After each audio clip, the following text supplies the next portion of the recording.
What time? I'm 30 to start. There to start? Mm-hmm. Alright. Looks like we have triple melee. Is this the 3 sword warrior build? It looks like it's the 3 sword warrior build for Yawn. Is that the common build now? I know I saw a couple teams running it, but I didn't think it'd be that widespread. Apparently it is. I'm not a big fan of it because knockdowns kill people and sword warriors tend to not do knockdown. And they're playing against more of the other version of it where you have the Ellie. And it looks like the Ellie for Husaria Pole is already staying back. Looks like they're going to double run right from the get-go with their Ritualist Dervish. We're gonna have their Rit Dervis looks like gonna pick up the repair key. And right now the Necro's holding the flag and Yawn. We're gonna see a little bit of a flag advantage right at the bat for HSR, assuming they decide to cap. Though their Necro is not doing it, which is kind of an odd decision since they already have someone waiting back. There we go. And it is the 3 sword warrior build for... No, that looks like an axe for Yawn on number 1. Conjure Frost on number 2. So 2 sword warriors and a Viscerate axe warrior. And then for Husaria Pole, the sword warrior, Conjure Lightning. Just seeing all the elements here. And another sword warrior out on Genocide 6. It's really the Conjure two Frost. type of honor builds we were talking about earlier that have really been popular in meta for the past month or 3 in Europe, with like one's running the trip melee, one's running the trip melee essentially without one of the melee and aliens. And it looks like that HSR's made the same adaptation the 2 teams we saw last match, which is having Magebane on that Ranger, and most likely having a Condi bot with the Rit secondary. Why is Magebane more popular than Crypt Shot on Warriors Isle, Tom? Really what you want to be doing with Crypt Shot is kind of pushing past the other team to kind of disrupt their flagger, but on Warriors Isle that's really hard because anytime you do that you attract and aggro the other team's footy and really bring more pressure on your team. So it's really almost disadvantageous to push with Crypt. Whereas Magebane does allow you to kind of hit the other team's supply poison, gives you a little bit of a disable. It's overall just kind of a better utility skill on maps that don't let you push with Crypt Shot. Warriors Isle tends to just be, just to talk about the map for a moment, Warriors Isle tends to not be much of a big time split map unless you have a maps warrior specific split build. It's not like you can just run a split build that you would run on Frozen and run it on Warriors. It doesn't quite work that way. Just because of the fact that paths are very linear, you don't really have a lot of options for where you go. Yeah, most of the time in Warriors Isle, you're going to find teams kind of fighting in this relatively small area in the middle, which is kind of why I'm interested. Do you think teams should have, either of these teams should have run like a healing burst, kind of take advantage of that small area? Both the teams here I really like healing burst on these types of maps, but, you know, we've seen this historically out of monks forever, is that they tend to not change their bar as much and adapt between matches, so it's not too surprising to not see it. But I would prefer a healing burst on this map. It just gives you so much net healing that it's actually worth it. As opposed to a map like a Imperial or somewhere where everybody's really spread out. What do you think about these sword warriors though, Tom? I mean, I'm not really liking them. I would prefer to see hammers, but it seems to be the way everybody's running. Both these teams opting for swords over hammers. Well, what it kind of looks like is that with the 2 sword warriors for Yawn, if they're able to get a few like D-shots in succession on the RC, so they have really no way of pulling that cripple, they could be very deadly, but without that, it's kind of just kind of a train build, and I don't really know. I'd rather have some sort of more utility with the knockdowns. We do see them getting a kill with the sword and a base, so it looks like their number 1 for HSR is going to wait back for next leg, try and get him a little bit of a flag advantage and kind of make up for that death. It kind of looks like they're just trying to get their condis through by volume, I mean, one Sword Warrior is probably just going to be feeding the RC, but if you have two of them, plus the Axe Warrior and the Ranger and the Necro, you'll be able to get enough that the RC isn't going to be able to do as much. But on the flip side, the RC Monk is going to be doing so much healing every time he's using Restore Condition. We do see someone, the Rit Flagger, just going back for the next flag for Yawn right now, so they are going to have a little bit of a flag advantage if they wish to kind of push that.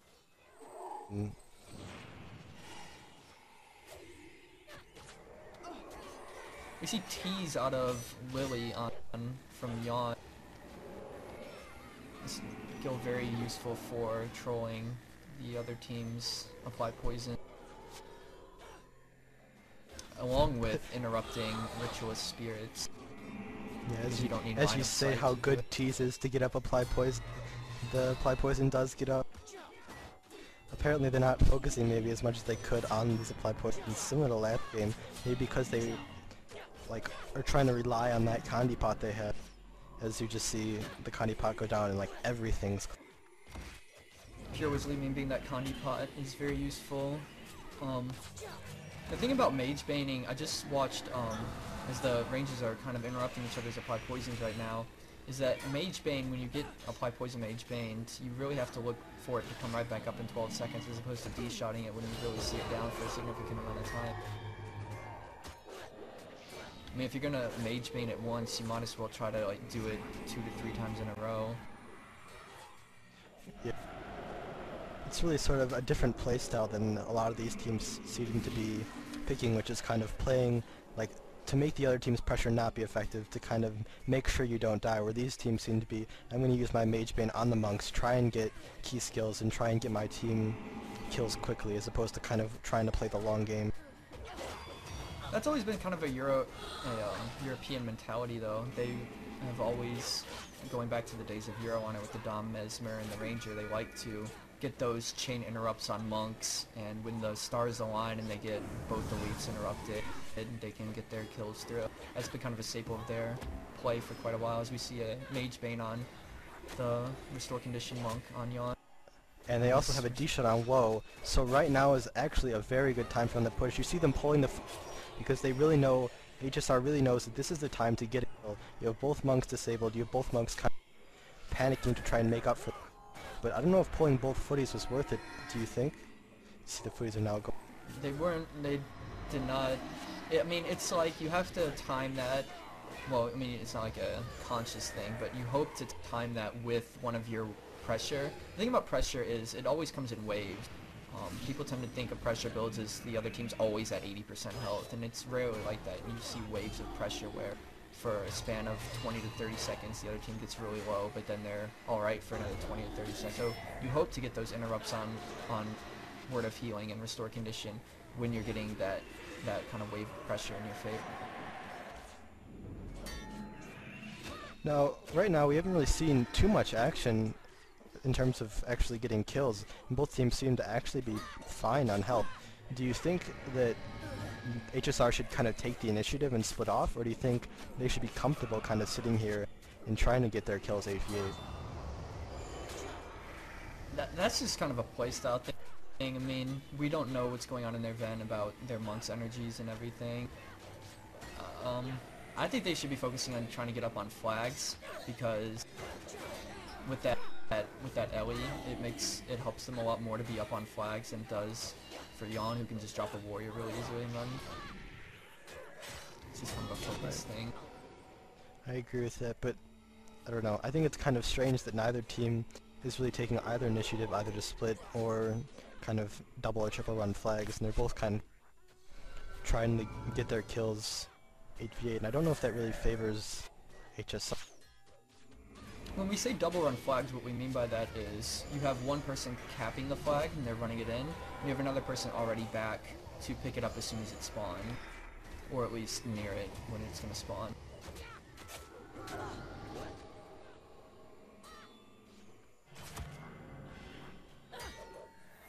That way, if one team is just using one person to run the flag in and then run all the way back, you can actually get a bit of a net advantage. Right now we do see number 1, the warrior for HSR, picking up a flag, so this could be either an opportunity for them to double run a flag or an indication that their monks are really low on energy and they feel they need to have that right there at stand to sort of keep themselves alive. And they do seem to be perfectly fine in health, so maybe it's just kind of a safety. It's sometimes though one of those obs mode things where it looks like they're really safe on health, but it's really, you know, like a life just popped and they just threw down a protective was KOI, and so their health goes back up, but their energy isn't. It's one of those hidden things. It's hard to tell with these ritualists sometimes about how much pressure the team is under, just because these ritualists kind of burst up party bars. As we're seeing Yawn's party bars get bursted up as their ritualist comes back into play.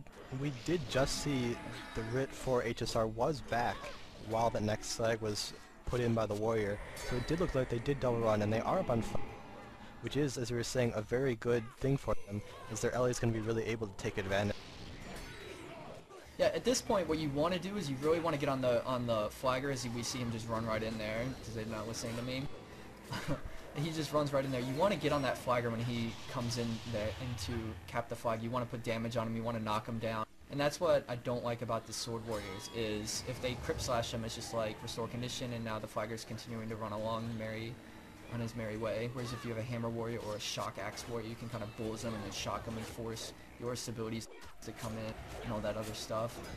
Because if that flagger's taking damage, then he's not going to be able to do his party stuff or weapon really effectively. And that's when you can see a good wave of pressure. I've seen it a couple times where the Rit has run in for HSR and he's gotten a couple of Crypt Slash training him, but the monks just, you know, RC him, give him like a Guardian, and he's fine. Whereas if you have like a Hammer Warrior or an Axe Warrior like shocking him, the monks have to focus more on Aura of Stability, they have to put the Guardian and the RC, so they have to devote more energy to kind of keeping him alive and making sure he can get the flag. Whereas the Crypt Slash doesn't really give you that option of pressuring him through the flag when the flagger comes in.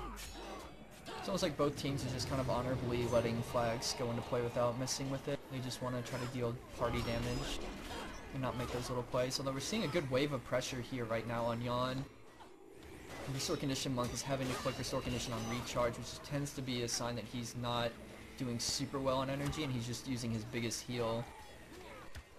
If he was okay on energy, you'd see Guardians a lot more out of my.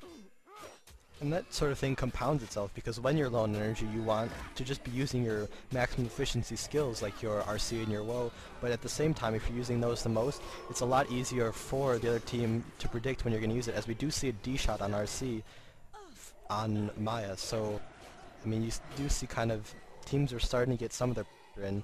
HSR is completely up on flat, and it's kind of just going to be, if they have a conscious decision to slow it down, they might be either force a boost or force some more pressure onto Yawn. Rangers these days are really good about noticing when these monks, as we're seeing Maya now using shielding hands and other skills a lot more, they're good about noticing when RC is being used constantly and recharge, and then they can throw some interrupts at it pretty effectively to get it, the way X Signet. Interesting. Yeah, monks do seem to take a decent amount of pressure for Yawn in the last like minute or so, and maybe if we see a death right there, maybe a couple more interrupts or a nice coordination on their part, and they might be able to pull off a wipe on Yawn right now. Yeah, that was really interesting. What happened there was Maya got meteored while the Sword Warrior was training, and that forced the heal monk to focus on Maya, because knockdowns are really effective at killing people, and then some other random target was able to get killed. And that's what pressure does, is it can kind of make you have to cast on somebody to save them, but then somebody else is more open to being killed. Yeah, and Yawn's monks do seem to be in a decent amount of pressure. They're having a lot of trouble actually keeping the bars up. They're starting to recover a little bit now as the footies are in. I don't know, they need to find a way to stabilize at the same time keeping their footies alive, who, because they just kind of stand there and take it, aren't the easiest things to keep alive. The other team has poison up right now. Apparently the D-shot wars on Apply Poison are commencing.